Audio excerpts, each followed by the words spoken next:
So one of the things that we did as our business was growing was we started what's called a continuity program, or a subscription-based product. And for us, that was a monthly interview where you could subscribe, and every month we'll send you an interview in the mail where you can listen to our guest expert, or our expert interviewing a guest expert, and you subscribe for 20 bucks a month. Here's the interesting thing about our monthly interviews. When we started them, we didn't sell very many. We didn't know how to do it. But continuity and having subscription-based products is a very good business model, and it's something that a lot of customers really like. So we went to work on it, and we said, let's tweak, let's work on this one a little bit. Let's try to fine-tune it, and let's try to get it to the point where we can make this thing work. And we experimented with it for quite a while. In fact, there were a couple of times where it just didn't quite look like it was playing out over the first year or so, and it didn't look like it was really making sense. And then we figured out how to market it correctly. We figured out the way to communicate the value, and boom, we started selling a lot of it. And we wound up ultimately doing very, very, very well, where we did some testing and we figured out that our monthly interviews actually added so much revenue to the model, and then we did some testing with the pricing, where we could lower the price of a product, and so many more people would buy the product, and so many of those people, because more of them were buying it, would take the upsell to the monthly interviews, that we did a one-time thing. And I don't think that it's a good idea to do a lot of promotions and have a lot of sales and do a lot of that kind of stuff. But once in a while, if it's done just right, it can be very powerful. But the monthly interviews were huge, and ultimately they went on to make us about a third of our revenue. So right now, something like a third of our revenue comes from continuity programs and subscription-based products. And what's nice about those is that if everything stopped tomorrow, those subscribers are still there. It's recurring revenue. Who here has a recurring revenue model that's running and is a significant part of their business? Raise your hand. Okay, good. Who here does not have a recurring revenue model as a significant part of their business? Okay, good. Maybe half and half, that kind of thing. So I highly recommend that you get a recurring revenue model, if you can, if it makes sense. One of the great things about it is it allows you to keep communicating with your customers, and every time you fulfill that product or deliver it, you can include more marketing for other products. Write this on a sticky note and put it on your computer. This is worth looking at for a while. Or write it backwards and put it on your forehead for the mirror in the morning. It's better to be first than it is to be better. This is a quote from Al Ries and Jack Trout. This is part of the law of leadership from their 22 immutable laws of marketing. It's better to be first than it is to be better. When businesses get into markets, they always pride themselves on having a better quality product. Our thing is better. But is the best thing always the best seller? Not typically. The example I love to use is the Pepsi Challenge. Remember the Pepsi Challenge in the malls where they had people drink the 2 colas, and as Pepsi says, most people prefer the taste of Pepsi. Coke has always beat them, and there's just something about it. Coke always wins. Matter of perception. That's the way product marketing works. Now, when they say it's better to be first than it is to be better, they mean it's better to be first into the mind. They're not talking about the product, they're talking about the mind of the prospect. They're talking about human brains. You remember emotional estimation and seeing only validation? Well, it turns out that the first thing into our mind is our frame of reference, and it's what we compare everything else to. So if you're the first one in, then everyone else is playing catch up with you. And if you're not the first one in, you've got a long, hard road ahead of you. So in this section, we're going to focus not just on dominating a niche market, we're going to focus on creating the niche market. Because almost by definition, if you create the niche market, you dominate it. You created it. You're the only one there, at least for a time. So write down these words: create and dominate. Number one is a great place to be. Try to stay there. It's a strategy that a lot of big successful companies use, like Procter & Gamble and GE and others. One of the ways to be first into the mind is to think about your prospects and think about what their needs are, and to look for prospects who are looking for you. Look for prospects who are looking for you. Now what this does is it does a subtle reframe on how you think about your marketplace, your audience, what their needs are. Instead of saying, I'm going to create something and then talk people into buying it, I'm going to create something and hopefully they'll want it. I'm going to create something, I'm going to put it in front of them, they're going to see how great it is. What you say is, what are people looking for that they aren't finding? And there's always something. There's always something that people are looking for that they're not finding.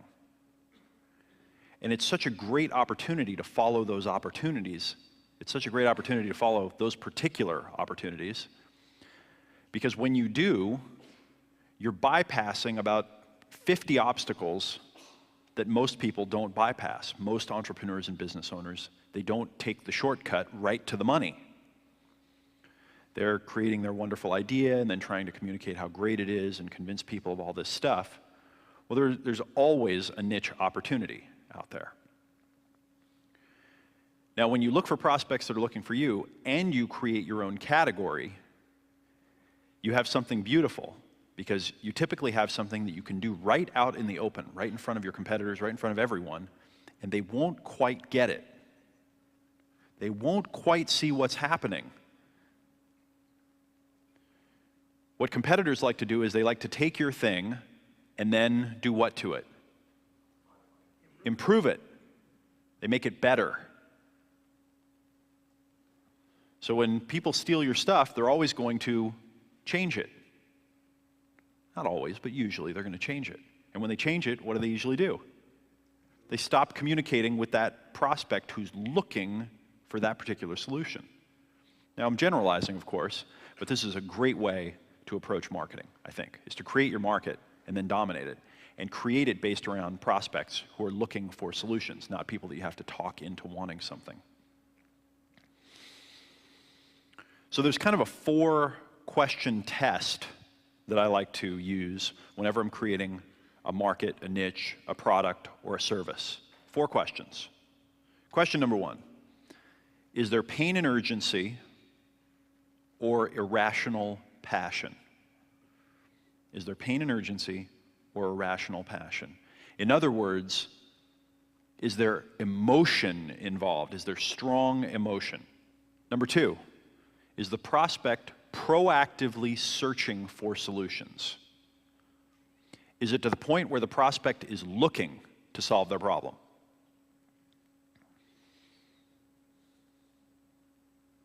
Number 3, from the prospect's perspective, are there few or no perceived options? Now notice how I said that. From the prospect's perspective, are there few or no perceived options? There's already someone that's making a product like that is not an excuse. There can be a lot of people making products like the one you want to make, but if the prospects don't know about it, it's as if they don't exist. And finally, the 4th, very important, is there a potential for a long-term relationship? Is there a potential for a long-term relationship? Why? Because the profit you make on your second sale to the same customer is much higher than the profit you make from just a one-shot sale. And if you could have a long-term relationship of a year, 2 years, 3 years, 5 years, continuity programs, back end, of all of the product, niche, market ideas, business ideas that I hear, I would say that, and I'm estimating here, probably 50 or 75% of them don't even get one yes. Never mind 4 yeses. And if you use this as your software when you're thinking about a new niche market, I think it will prevent a lot of problems, prevent a lot of hassles, prevent a lot of launching of things that aren't going to work. Now, sure, there are things that people don't know that they want that have been created and then boom. I mean, FedEx is a great example. When they asked CEOs, would you pay $10 to have a letter overnighted to someone else? The CEO was like, are you out of your mind? $10? When they asked the secretary of the CEO, would you pay $10 to have something overnighted? They said, are you out of your mind? Of course I would.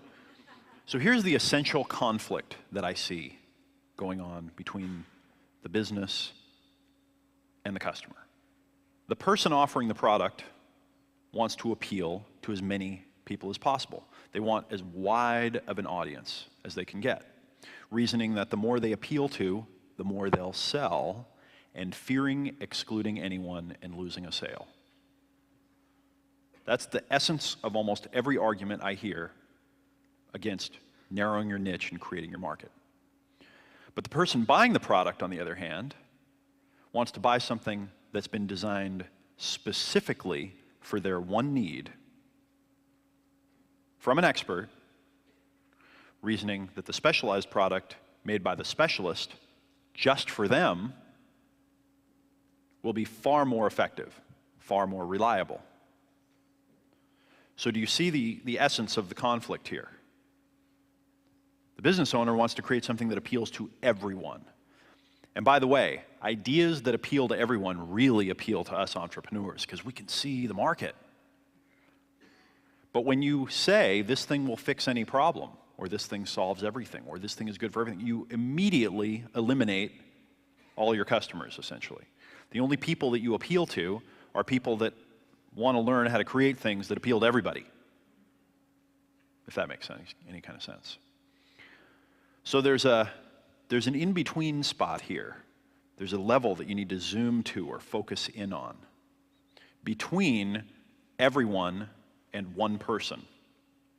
And finding that ideal-sized audience or niche or target market and then creating the products for it, that's what we're talking about here. And there are some steps that you can use to do that. So I think that the core issue from the prospect's perspective, by the way, is this thing made specifically for me? Was this product or service made for me?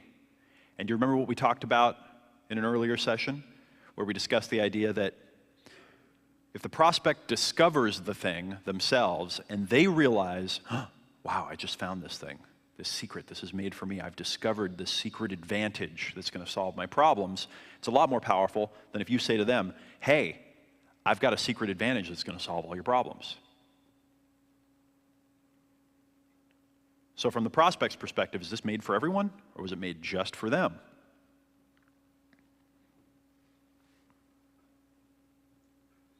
Many of these ideas, by the way, started with me studying Al Ries and Jack Trout and their original book, Positioning, and some of their other books. I really have to pay attribution to them. Brilliant teachers and thinkers. A counterintuitive mental approach of very high value is the idea of narrowing your niche. So instead of expanding your niche, actually narrowing it. And when you narrow it, you become more powerful. There's more leverage in that narrowly defined application of power. Now, it's not intuitive to narrow your niche. Every time I have this conversation with an entrepreneur, I either get the, well, I don't want to exclude anyone conversation, right? Or the, well, but this thing does work for everybody conversation. That's it. That's just intuitively what comes up for us. And it's logical. It makes sense. But now let's pretend we're a customer again, right? Let's see through the eyes of the customer. Let's imagine what it's like to be them. Do you want to buy the solution that's worked for millions and it can work for you too? Is there any appeal to that? Do you want to buy the same clothes that everybody else is wearing? You want to wear the same thing? If you walked in here and everyone was wearing the same clothes, would you say, okay, I feel okay now, because I know that everybody else is wearing the same clothes. These worked for everybody. No, we want that one thing that works for us. And I just can't overemphasize the power of discovery, the power of the prospect discovering this thing that's just for them. And that feeling of, oh, I found it, I discovered it. Our minds have systems, you might call them buffer systems. And a buffer is something in computer speak that holds a bunch of information waiting to go from one place to another. Well, our minds have these things, our brains, our sensory, mind, body, emotional system thingies that we have here. And we have them in all of our senses. We have them in touch, we have them in taste, we have them in smell, we have them in hearing, we have them in sight. It takes a little while for when we perceive something until it actually gets into the brain and is registered. The one that we want to talk about right now is the auditory. It's called the phonological loop. And the phonological loop is the audio buffering system. And from what I understand from scientists and from a brilliant guy named Roy Williams that I originally heard this from, when a sound enters the ear, it bounces around in the electrical memory for about 5 seconds as we're trying to figure out what to do with it. Is it important? Not important? And this is that mechanism that if you're talking to a child and at some point you say, you know what, you're not listening to me. And the child says, yes, I am. And you say, what did I say? And then they repeat your last 10 words back. And you're like, damn it. Because I know you weren't listening to me. It's the phonological loop. That information is just bouncing around in there. Well, as it turns out, there seem to be some things you can do with sounds to make them bounce around in there longer and have a higher probability of getting recorded into the chemical or the structural part of the brain. And when it comes to naming things, like your category or your product or the name of your company, if you use some of these techniques, you will have a higher probability of being remembered, higher probability of registering. If something registers in the brain, by the way, and gets repeated, we tend to become more familiar with it, and we actually tend to like things that we're familiar with. Just another little quirk of the human system. So the thing to remember here, you want to write this down, if you're naming something, is to use repetitive sounds. Because there's something about repetitive sounds that makes them bounce around in the phonological loop longer and makes them stick in the brain. And if you look out into the world and you just listen, you'll notice that sayings and names with repetitive sounds are the ones that get picked up.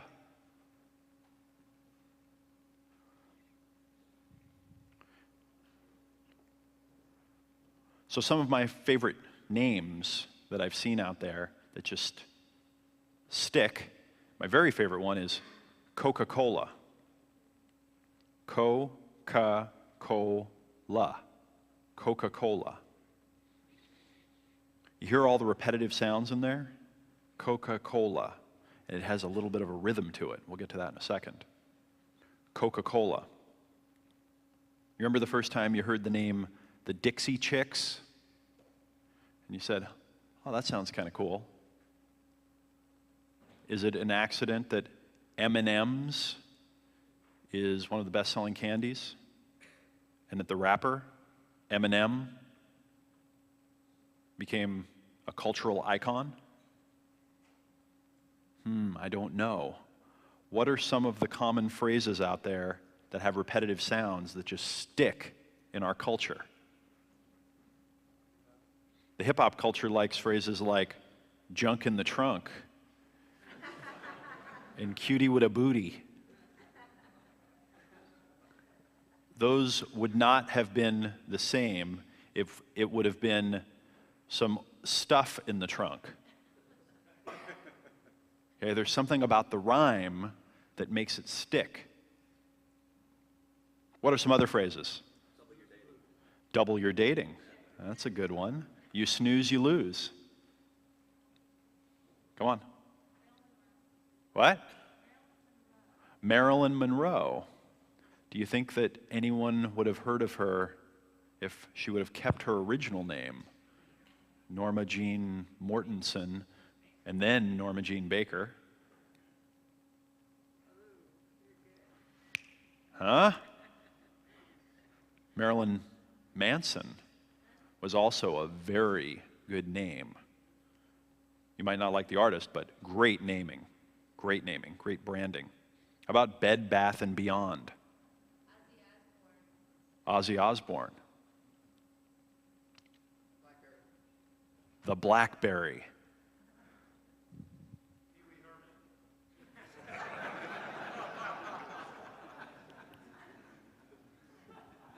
That's what I'm talking about. What's interesting about the BlackBerry, by the way, is that little handheld palm devices are now called Blackberries universally. That's the name for those types of things. Now, Palm was the original creator. Remember the Palm Pilot? And we used to call it a Palm Pilot when they called it a Palm Pilot, but then they got big and cool, and they shortened it to Palm, which is not very memorable. And then BlackBerry came on the scene, and BlackBerry is memorable, and now it's the name for the category. And I'll bet you that if Palm Pilot would have kept the name Palm Pilot, they'd be doing a lot better just in terms of memorability. It's having market share and mind share. Is this registering here? So some other things that you can do, I love it when you say amazing. That's great. Amazing. Another thing you can do is add rhythm to your names. So when I named myself, because I've got a weird name, Eben Pagan, I wanted a name that wasn't that weird of a name. It wasn't to hide behind anything. It's truly just because I have a weird name, and because I wanted to have a name that was a better marketing name. I spent a long time creating the name David D'Angelo. DD, David D'Angelo. And there's a lot in there, by the way, a lot put into it. I'll just say right now, who was David? He was the little guy that made it against the big guy. That's who David was. There's a lot in the name David D'Angelo, by the way. Well, and there's something distinctive, the little D'Angelo, right? There's something else about David D'Angelo other than just the DD. Listen to the rhythm.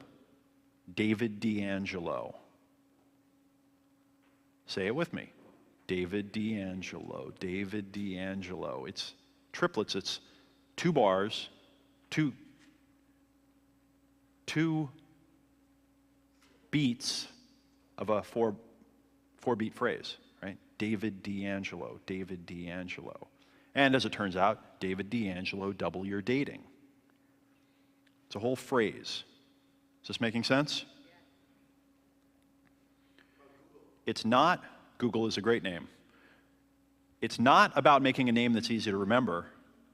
It's about making a name that's impossible to forget. It's not about making something that a person would say, oh, I like that, that's cute, I want to remember that. It's about making something that just pops up in their brain like a song.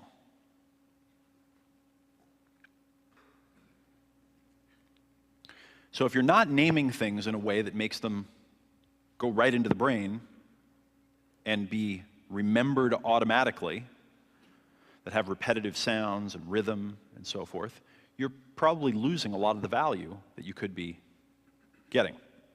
Emotional estimation and seeing only validation rear their ugly heads in things like naming things stuff that we like.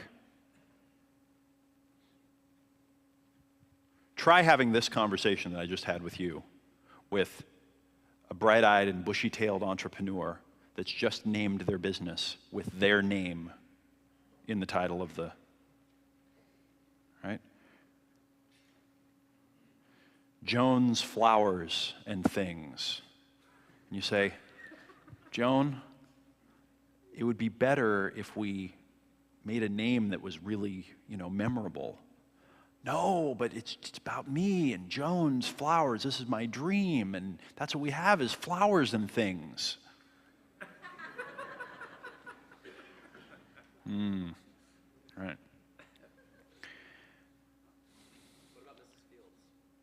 What about Mrs. Fields?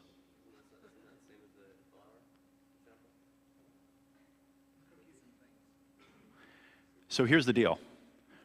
More things, this is, let's say, how often would alliteration show up randomly out there in the world? One in, let's say, every two-word phrase, one in every 26 two-word phrases. And it strikes me, and I've been paying attention for a while, that the things that just catch on as phrases, like I said, like junk in the trunk and cutie with the booty, they've got that repetitiveness. I mean, 3 out of 4 of them or something do. It also turns out, you need to read Al Reese and Jack Trout's stuff, because a lot of this stuff I kind of got from them, that brands that are named well tend to do a lot better than brands that aren't named well. They just become worth a lot more. If Coca-Cola was named Fred's Soda, I don't think we would have ever heard of it. Really?